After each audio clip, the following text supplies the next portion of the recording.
Chapter 1. The door. Maren was 20, light olive skin, brown hair twisted into a hurried knot at the back of her head, dark eyes that always looked fully awake even when the rest of her was not.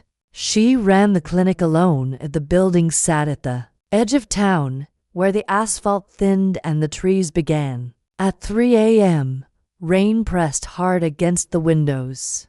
The fluorescent lights inside hummed softly. She was halfway through paperwork when the knock came. Not frantic, not hesitant, controlled. 3 measured strikes. She looked at the clock. 3:07. Nobody brought pets at 3 a.m. unless something was dying. The knock came again, same rhythm. She stood, already moving before she decided to. When she opened the door, rain rushed in with the night air. 2 men stood under the overhang. They wore dark jackets soaked at the shoulders. Between them was a stretcher. On it lay a wolf, too large to be normal. Its fur was thick and silvered with rain, paws heavy, chest rising shallow and uneven. One of the men met her eyes. "He needs help," he said. She looked at the animal, not at the men. "This isn't a dog," she said. "No," the second man replied. Blood matted the fur along the rib cage. Deep wound. Clean slice. Not an accident. She stepped aside. "Bring him in." They moved fast, silent except for boots against tile. She locked the door behind them. "Table," she said. They lifted the wolf onto the surgical table without complaint. Up close, it was larger than she first thought. Its head alone was the size of her torso. She washed her hands. Gloves, mask, focus. She did not ask questions. That was her rule. If someone brought something bleeding through her door, she treated it. She cut through fur carefully. The wound was precise, angled between ribs. The animal's heartbeat was strong. Despite the blood loss, too strong, she worked. The suction, a clamp, the sutures ready. One of the men stood near the wall. The other watched her hands. "You're not calling anyone?" the first asked. She didn't look up. "If I thought calling someone would help, I would." Silence again. Rain against glass. Metal against metal. She opened the wound further to assess internal damage. The muscle knit under her fingers. She paused. Looked again. The tissue was closing. Not fully, but faster than it should. She pressed 2 fingers to the edge of the incision. The skin tightened. Healing impossible. She swallowed. It continued. Maybe adrenaline. Maybe shock response. She finished stitching internal layers. Every time she tied off, the flesh seemed to seal with less effort. She did not comment. She did not ask. The wolf's breathing steadied, stronger now, as if sleep, not death, waited for it. She stepped back when she was done. "It will live," she said. Neither man reacted with surprise. "Good," one said. She stripped off her gloves and reached for fresh bandage wrap. When she turned back toward the table, the men were gone. The side door was closed. She had not heard it open. She stood very still. The wolf lay where she had left it, breathing slow. Bandaged, she wheeled the table toward the kennel area. It took effort. The animal was heavy. When she transferred it into the largest enclosure, it did not stir. Up close in the cage, it looked even less like something that belonged in her world. The paws were too broad, the teeth too long. She closed the gate and locked it. The metal latch clicked. She leaned her forehead briefly against the cool bars. Her heart was beating faster now. Not from fear, from awareness. She walked back into the surgical room. Blood still stained the tile. She cleaned it methodically, mop, disinfectant. Routine steadied her hands. When the floor was clean, she sank down against the cabinet, still wearing her scrubs. She stared at the opposite wall. The image replayed in her mind. The muscle closing, the skin sealing. She exhaled slowly. Her phone sat on the counter within reach. She did not pick it up. If she called animal control, they would take the wolf. If she called the police, they would ask questions she could not answer. If she called no one, the problem stayed inside her walls. She preferred problems she could see. Rain softened. The clock moved toward 4. She stood and walked back to the kennel. The wolf had shifted slightly, head angled toward the bars, eyes closed, breathing steady. She crouched. "You're not normal," she said quietly. She rested her hand lightly against the metal, not touching him. "You're stable," she said. "That's enough for tonight." She turned off the main lights, left only the hallway strip glowing dim. The clinic felt smaller in low light, closer. She went to the office and pulled a thin blanket from the cabinet. Instead of going home, she lay down on the narrow couch behind her desk. The rain faded completely. Silence settled heavy. Sleep did not come easily. Every small sound felt amplified, wood contracting, refrigerator motor, a faint shift of weight from the kennel room. At some point, exhaustion pulled her under. A sound woke her. Not loud metal. She opened her eyes. Light had shifted. Gray dawn seeped through the blinds. Another sound. A low exhale. Not quite animal. She sat up slowly, listened. The kennel gate rattled once. She stood. Her bare feet were cold against the tile. She moved down the hallway, step by step.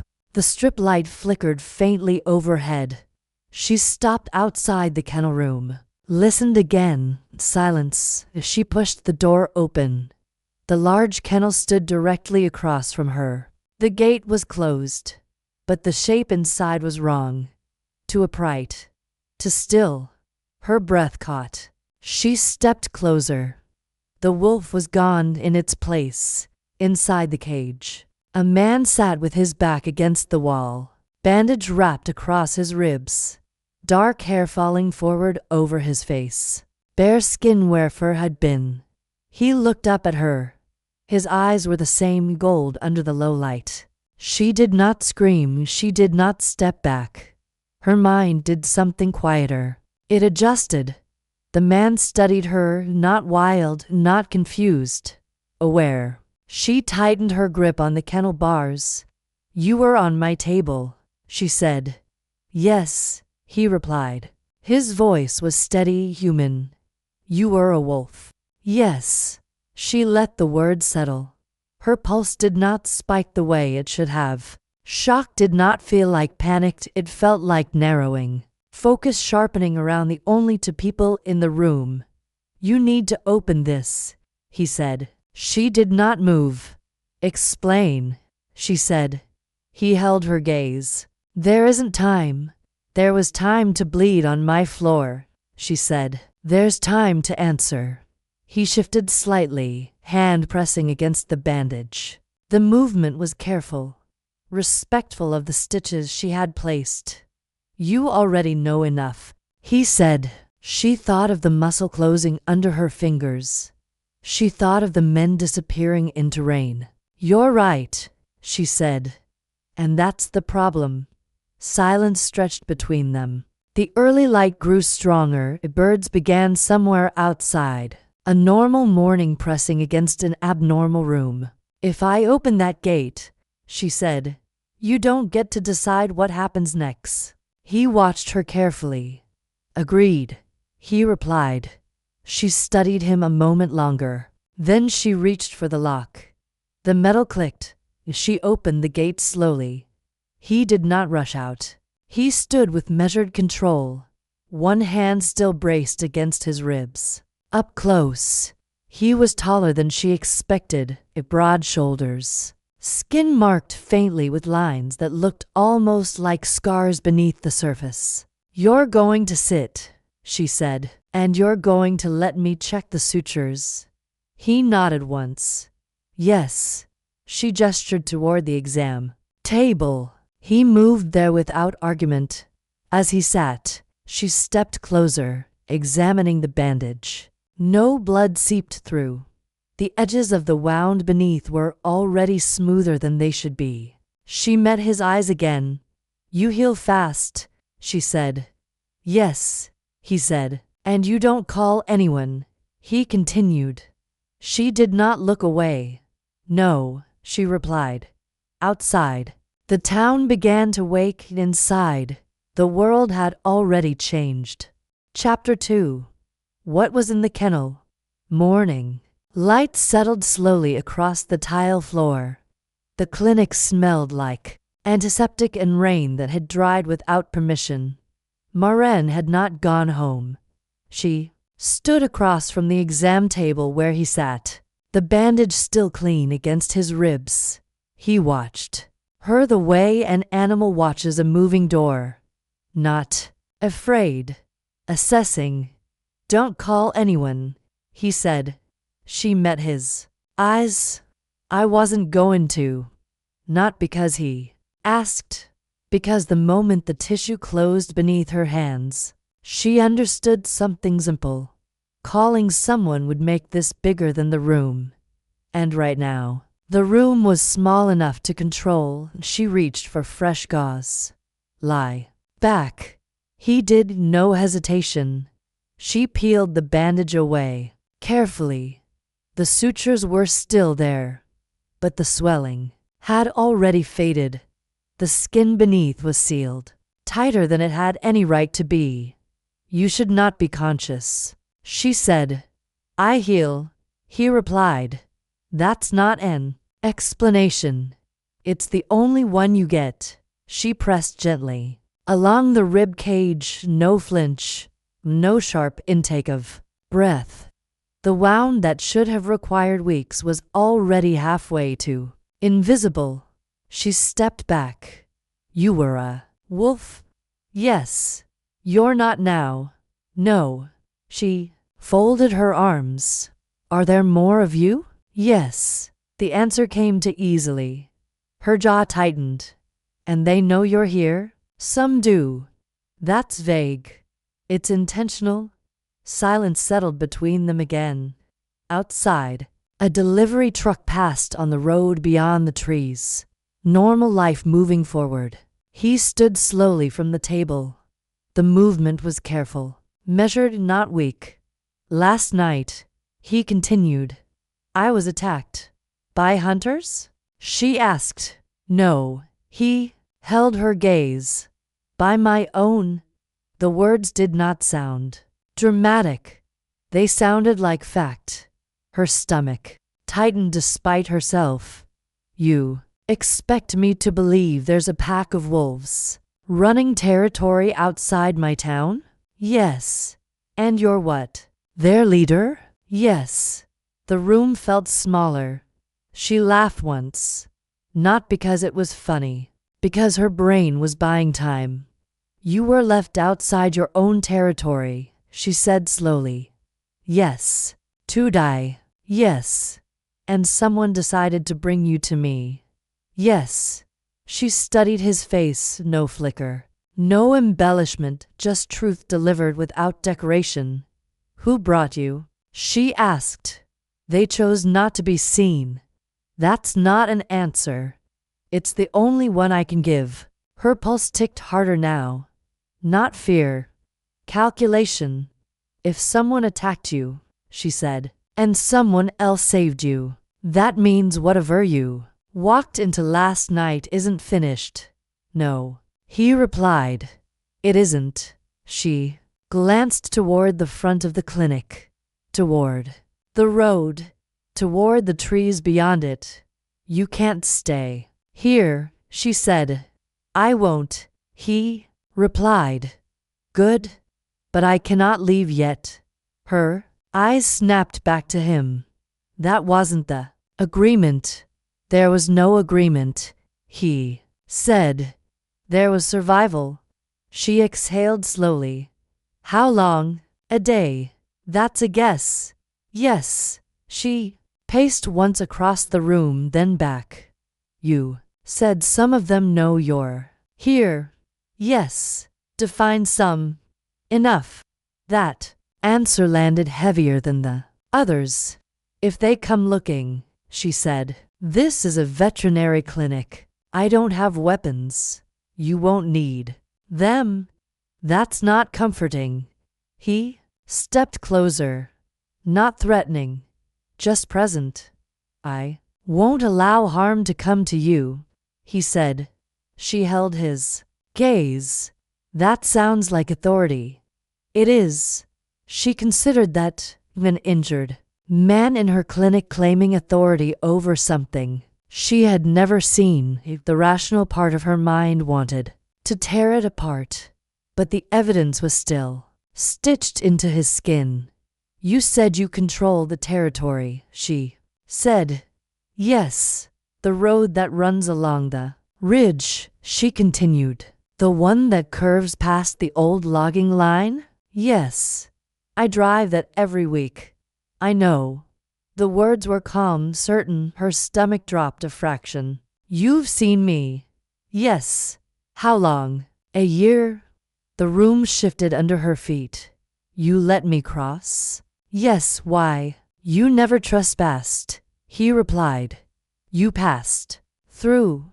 She let out a breath she hadn't realized she was holding. I didn't know it was territory. You do now. That was the problem. She did now. And knowing changed everything.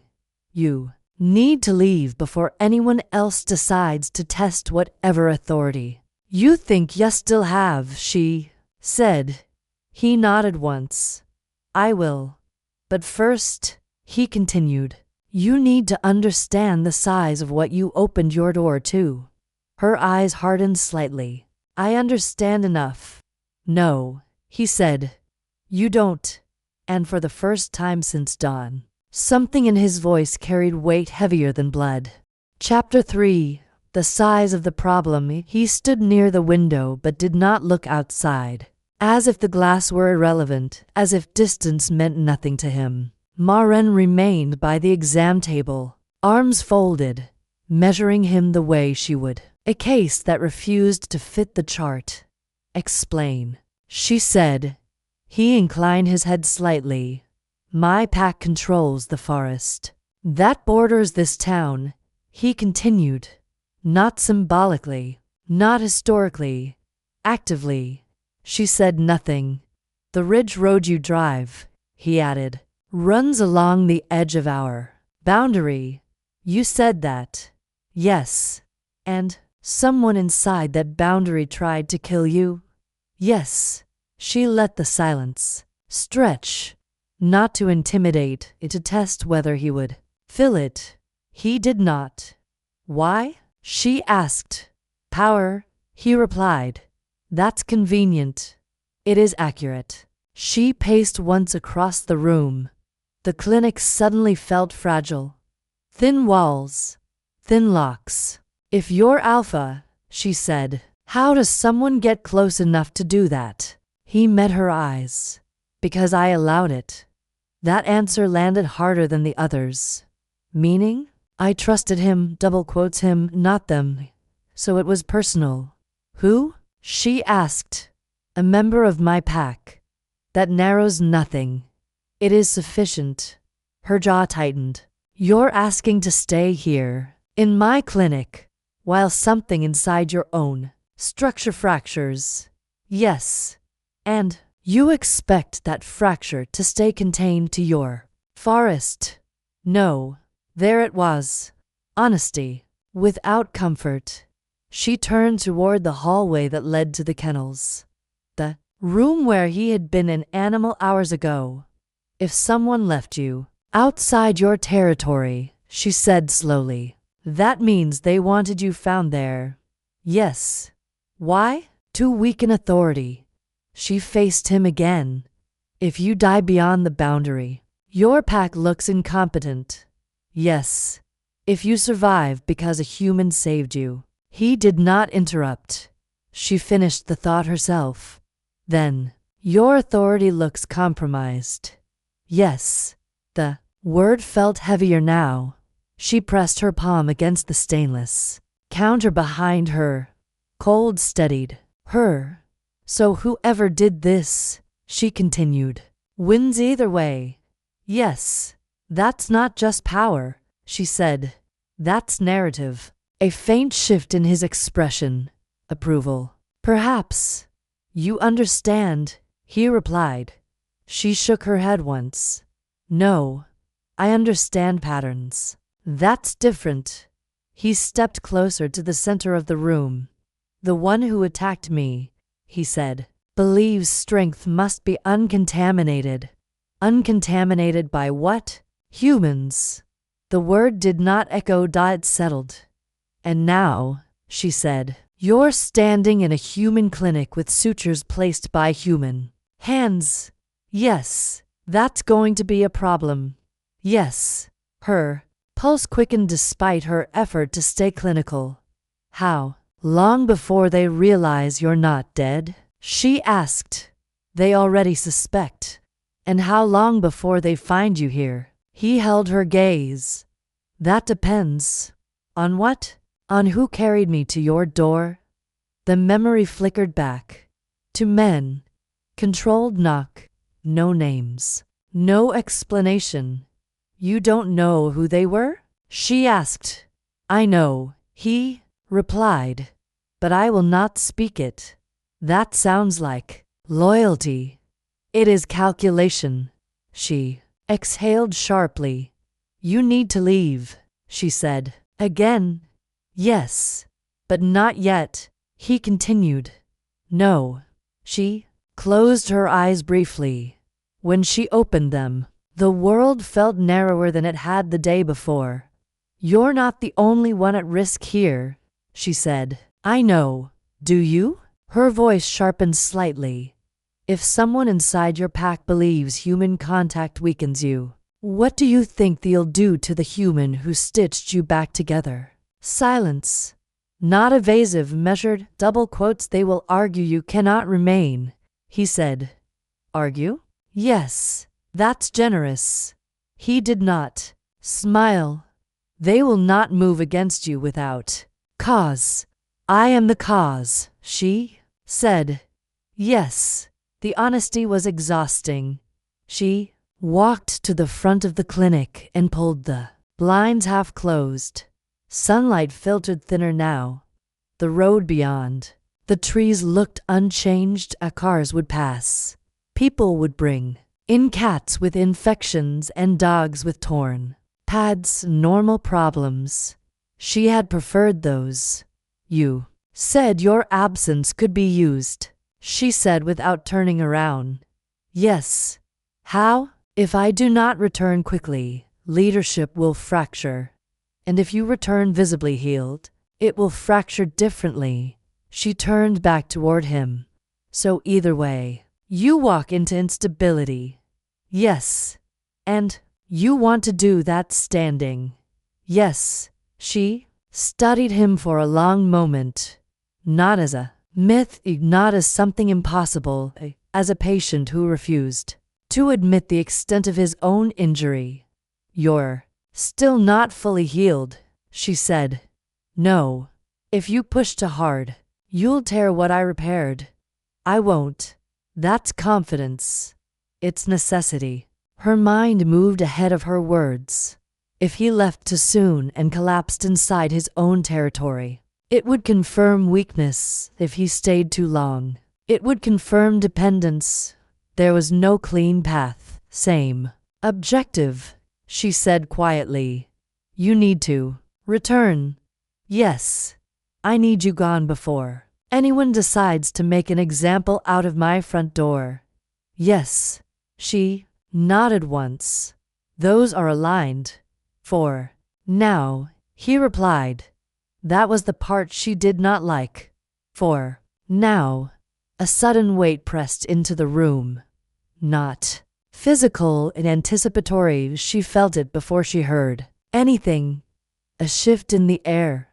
A pause in the quiet beyond the walls. He noticed it too. His posture changed in subtle alert. She followed his gaze toward the front of the clinic. What? She asked. He did not answer immediately. Then, calmly, they've found the trail. Chapter 4. 3 at the door. The knock came before she could respond, not frantic, not uncertain. 3 strikes, measured. Her pulse kicked once. Hard. He was already moving. Not toward the back, toward the door. Don't, she said. He stopped. Not because she ordered it. Because he calculated. She stepped ahead of him and crossed the clinic floor. Each step sounded louder than it should. Another knock. The same rhythm. She unlocked the door. Opened it. Halfway, 3 men stood beneath the gray light of late morning. They did not look like the ones from the night before. These were sharper, deliberate. Their eyes moved past her shoulder before settling back on her face. You're the veterinarian, one said. Yes, she replied. We received a report. About what? An anonymous call. Her spine straightened. I don't make anonymous calls. He watched her carefully. No. Someone made one about you. Behind her, she felt rather than saw Callum's step. Closer. The air shifted. The men at the door noticed. Their posture changed instantly. Recognition. Then something tighter. You're not here for him, she said. It wasn't a question. The man in front returned his attention to her. No, he replied. We're here because you now know. The word hung between them. No. Callum's single quotes S. Voice came from just behind her shoulder. She acted under my authority. The men's expressions hardened. You were outside the boundary, another said. Yes, Callum replied. You were injured. Yes. And she treated you. Yes. Silence thickened. Maren felt it press into her ribs. The law regarding humans who learn of us is clear, the first man continued.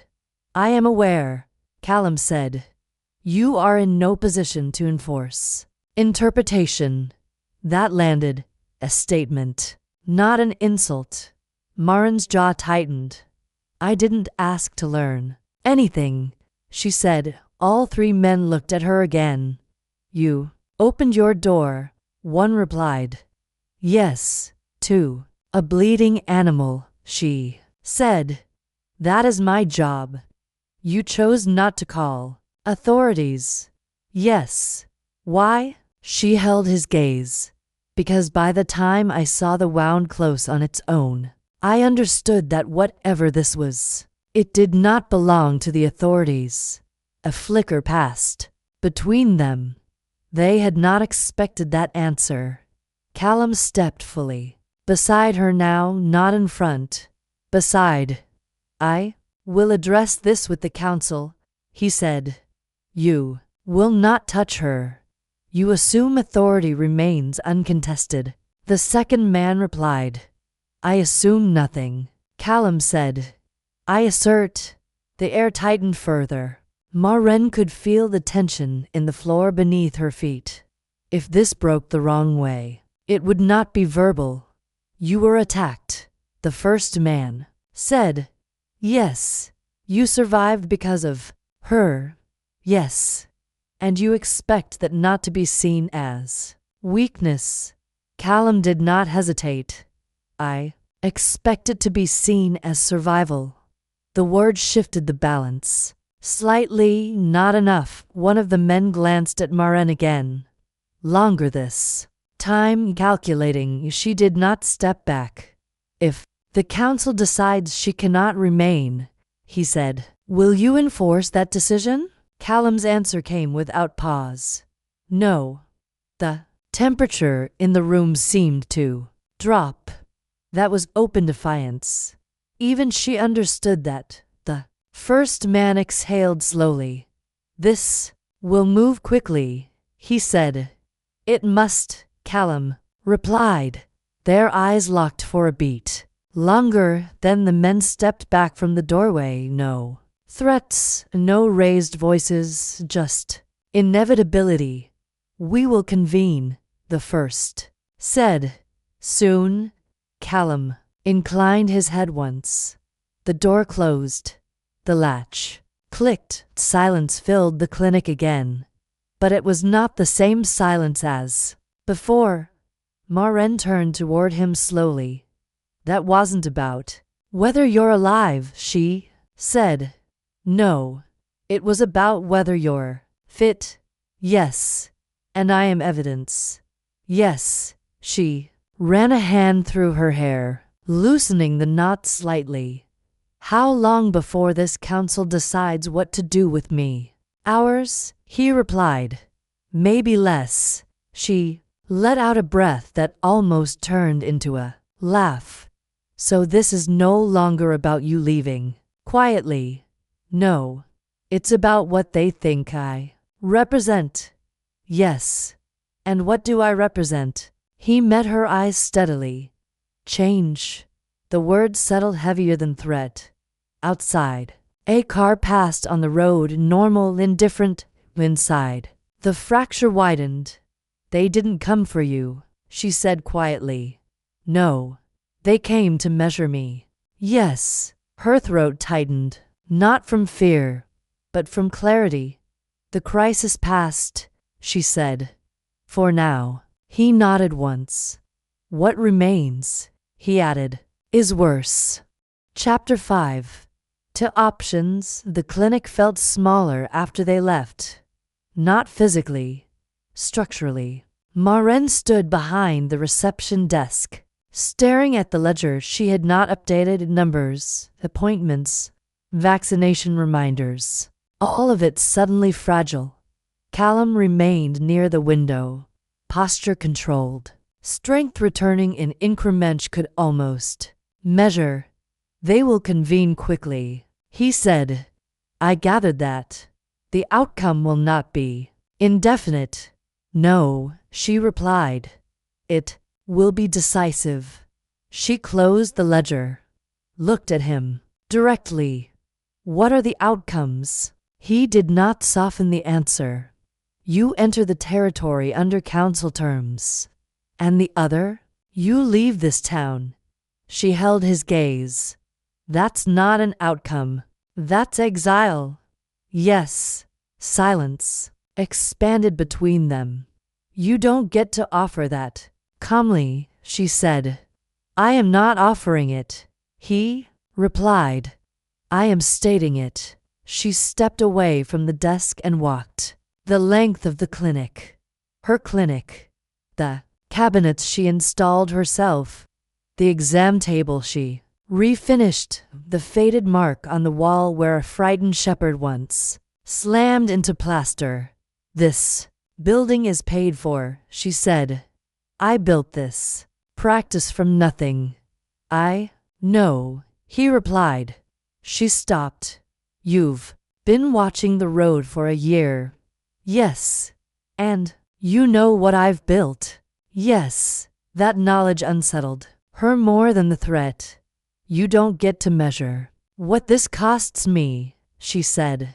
No. But you need to understand it. He inclined his head slightly. I do.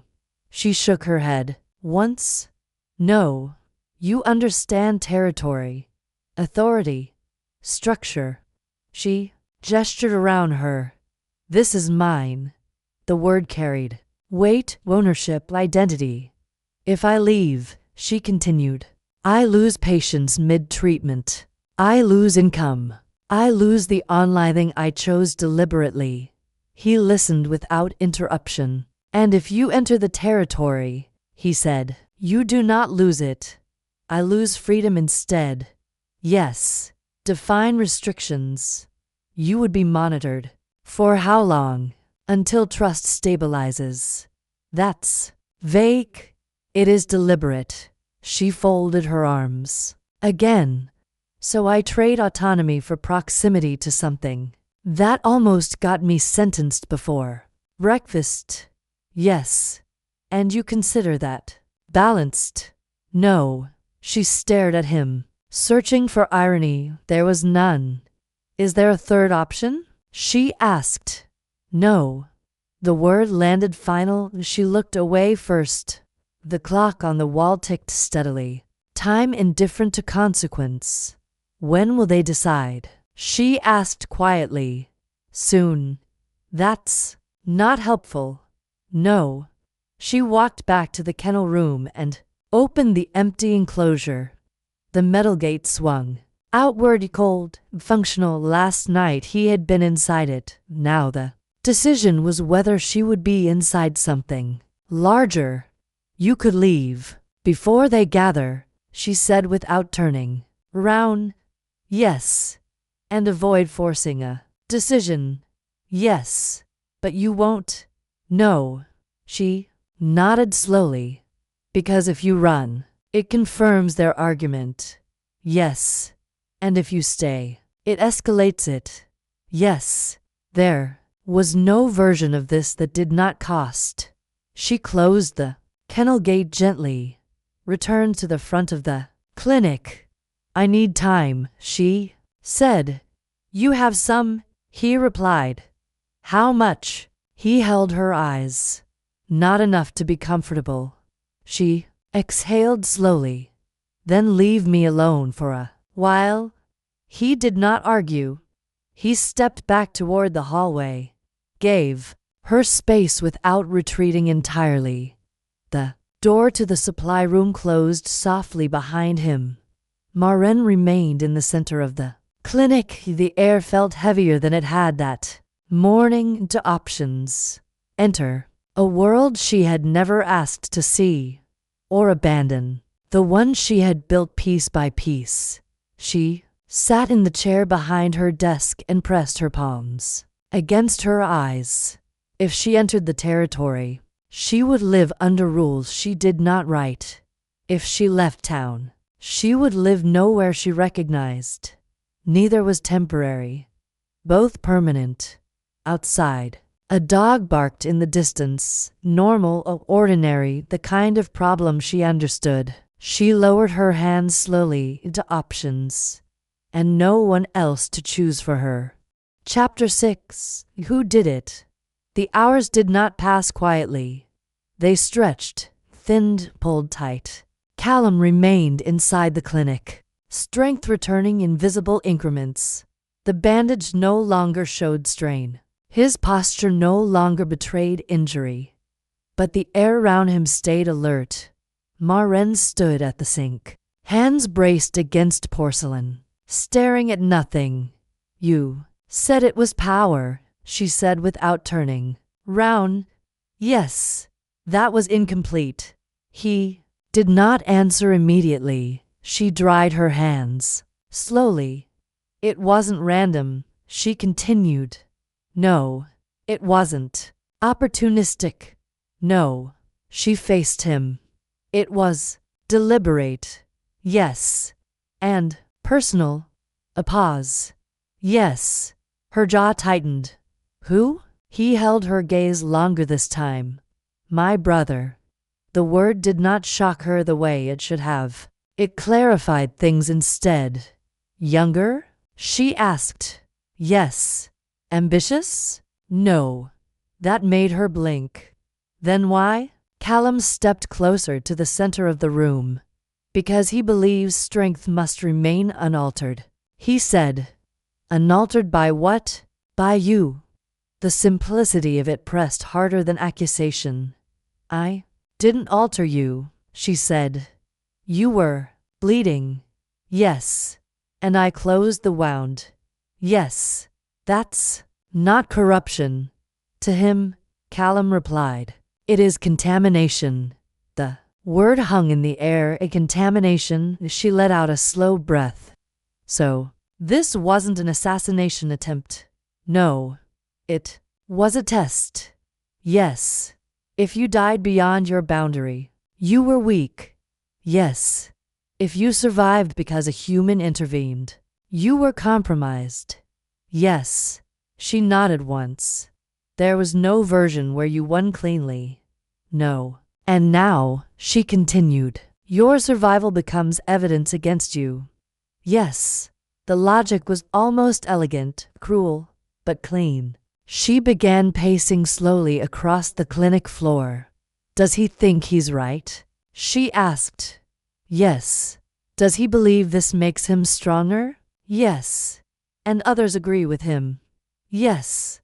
The repetition built its own weight. She stopped in front of him. Why didn't he kill you outright? He could have tried, Callum replied. But that would fracture the pack permanently. And this doesn't. This creates debate. Debate about whether you're pure enough to lead. Yes, she almost laughed. You survived an internal attack, and the issue is purity. Yes.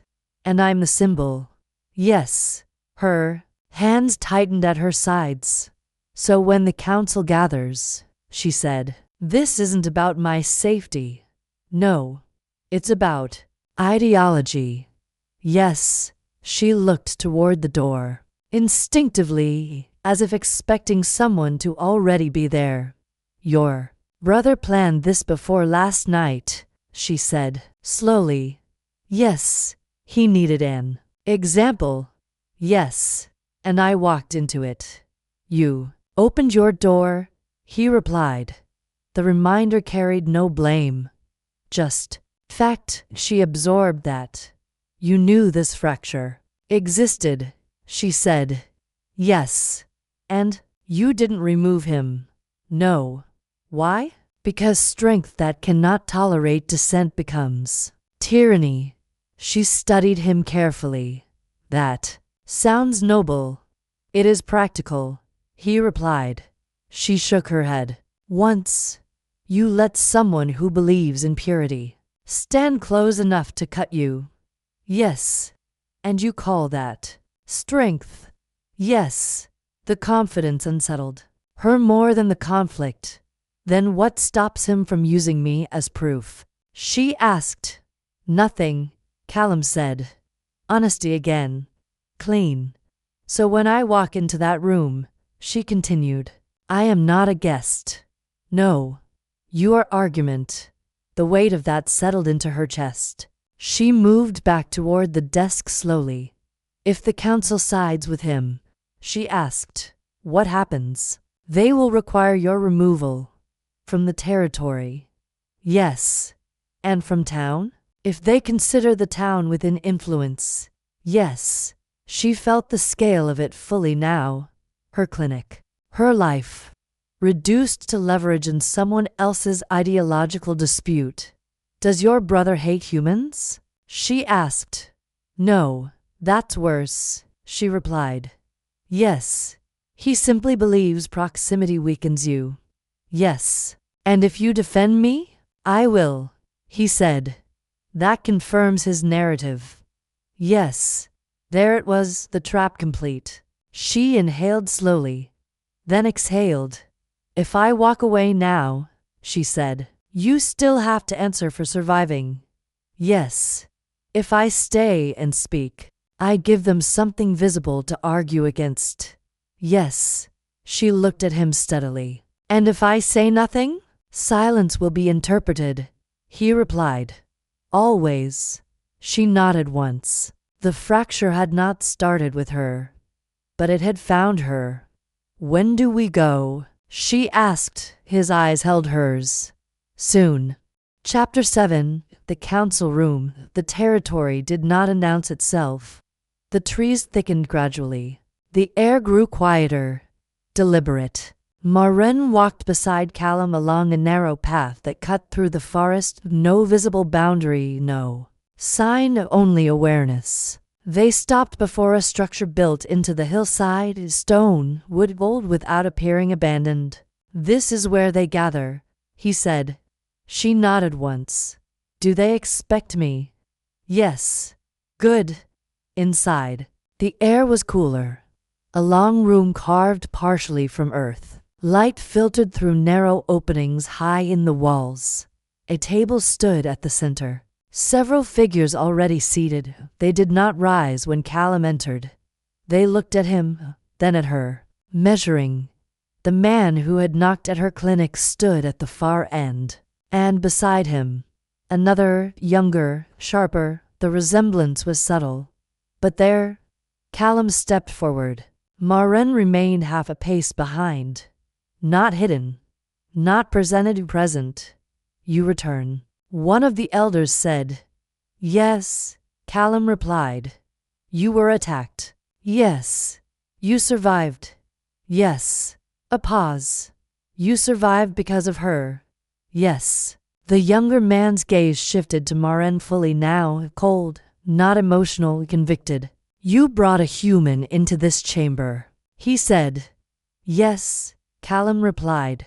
She is already within the matter. That is precisely the issue, the younger man said. Maren stepped forward slightly. You could speak to me directly, she said. Several heads turned. Unexpected. The younger man studied her. You opened your door, he said. Yes. You treated what you knew was not natural. Yes. And you did not report it. No. Why? She met his gaze evenly. Because by the time I saw what he was, I understood something else was already in motion. And you decided to involve yourself. I decided not to make it worse, she replied. A murmur moved along the table. The elder at the center leaned forward slightly. The law regarding humans who know of us exists for a reason, he said. I understand that. Maren replied. Do you? Yes. Then you understand why your presence destabilizes what we protect. She held that without flinching. I understand that your structure depends on clarity, she said, and that my existence complicates it. The younger man's jaw tightened slightly. Complication is weakness, he said. Callum's voice entered cleanly. No. All eyes shifted to him. Strength that fractures when touched was already weak. He continued. The younger man stood. You were left beyond our boundary, he said. You required human hands to survive. Yes, Callum replied. And you consider that strength? Yes. Dependence is not strength. Callum did not raise his voice. Survival is. Silence fell heavy. The elder at the center looked between them. This is not a debate of emotion, he said. It is a matter of continuity. He turned his gaze to Maren. If we permit you to remain informed, he continued, we alter precedent. If you remove me, she replied, you confirm fear. Several members shifted slightly. The younger man's eyes sharpened. You speak as if you understand us, he said. No, she replied calmly. I speak as someone who closes wounds for a living. Silence. If saving a life is contamination, she continued, then your problem is not me. It is the definition you have chosen for purity. The room did not erupt, and it tightened. The elder's gaze lingered on her longer than before. You assume we are afraid, he said. I assume you are deciding what strength looks like, she replied, and that the decision will shape you more than it shapes me. Callum remained still beside her, not shielding, not dominating, present. The younger man looked at his brother again. You would risk structure for this, he said. I would risk stagnation for survival, Callum replied. The words settled into the stone. The elder leaned back slowly. This council will not fracture today, he said. The statement carried weight beyond tone. He looked at Maren once more. You will not enter our ranks, he continued. I have no intention of doing so, she replied. You will remain what you are, he said. On the edge. She absorbed that. And if I continue to drive the ridge road, she asked. You will continue to pass, the elder replied. But you will not pretend ignorance. She nodded once. That was never my intention. The younger man did not look satisfied. but he did not speak again. The elder rose slowly. "This matter is concluded for now," he said. "Not resolved," he concluded. Callum inclined his head. Maren did the same as they turned to leave. The weight in the room shifted slightly, not gone, altered. Outside, the forest felt different. Not hostile, not welcoming. Aware. "You were not expected to speak," Callum said as they walked. "I noticed," she replied. "You did not defend me," he said. "No." She glanced at him briefly. "I defended logic." He nodded once. That was sufficient. Behind them, the fracture did not close. It held for now. Chapter 8. Still open. The town looked the same when they returned. Same road, same faded sign at the edge, same quiet stretch of asphalt that had always felt ordinary. Maren unlocked the clinic door and stepped inside. The air carried the faint scent of disinfectant and something steadier. Routine. Callum paused just outside the threshold. "You will not be required to enter the territory," he said. "I gathered that," she replied. "They will watch." "I expect that." He inclined his head once. "And you?" he asked. She looked at him evenly. "I will continue to work." "That is all?" "That is enough." He studied her a moment longer, then stepped back, not retreating, releasing space. "I will return," he said. "That sounds like intention," she replied. "It is." She nodded. "Once, then return without bleeding." "Yes." He held her gaze for a second longer, then turned and disappeared between the trees. The forest closed behind him without sound. Inside, the clinic remained unchanged. The exam table, the ledger, the faint scratch on the counter near the sink. She moved through it slowly, reacquainting herself with objects that had never left, but nothing felt entirely untouched. As she stood in the kennel room for a moment, the largest enclosure stood open, empty, metal clean. 3 weeks passed. Dogs with torn paws, cats with fevers, routine surgeries, invoices paid late, calls returned. The ridge road remained what it had always been, but now she knew its name. She did not test it. She did not avoid it. She drove it as she always had. On the 4th week, just before closing, the front door opened without a knock. As she looked up from the counter, Callum stood inside the doorway. No blood, no urgency, clothes ordinary, posture steady. He closed the door behind him, sat in the empty waiting chair as if it had been assigned. She studied him for a moment. "What do you need?" she asked. He considered the question. "I don't know yet," he said. She glanced at the clock on the wall. "We're closed." "Yes," he replied. He did not rise. She did not repeat herself. Silence settled between them, not tense, not resolved to open.